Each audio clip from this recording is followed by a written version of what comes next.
starting in Matthew 9. And he entered into a ship and passed over and came into his own city. And behold, they brought to him a man sick of the palsy, lying on a bed. And Jesus, seeing their faith, said unto the sick of the palsy, Son, be of good cheer, thy sins be forgiven thee. And behold, certain of the scribes said within themselves, This man blasphemeth. And Jesus, knowing their thoughts, said, Wherefore think ye evil in your hearts?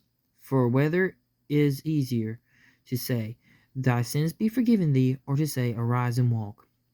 But that ye may know that the Son of Man hath power on earth to forgive sins, then saith he to the sick of the palsy, Arise, take up thy bed, and go unto thine house. And he arose and departed to his house. But when the multitude saw it, they marveled and glorified God, which had given such power unto men. You see, Jesus, he didn't just go around healing people.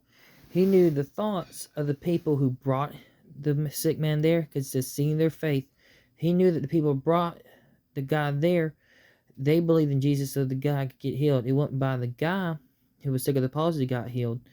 It was people, his friends that brought him.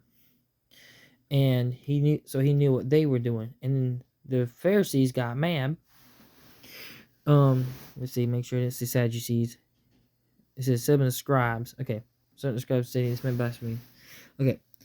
The scribes got mad at him, and Jesus, knowing their thoughts, so he could read their minds, and he understood they were upset. It's like, wherefore you think evil in your hearts? You knew good well that threw them for a loop. They're like, how does he know what we're thinking? He's for whether is it easier to say, Thy sins be forgiven thee, or to say, Arise and walk? And it's like, so which is easier to do? Forgive people of their sins, or get a guy that's sick of the palsy to come out of bed? This is stuff that God can do. It says, But that ye may know the Son of Man, that's Jesus, hath power on earth to forgive sins. And then he looks to the sick guy and says, Arise, take up the bed to thy own house. So he did both. He's like, because he was God in the flesh, and that's who Jesus claimed to be, and that's how he acted. So, yeah, and they were all amazed and glorified God. And Jesus didn't correct him, so I guess he was fine with that, if you go by Scripture. But yeah, that was interesting. It was Matthew 9, 1 through 8. But yeah, that's all I have to say about that.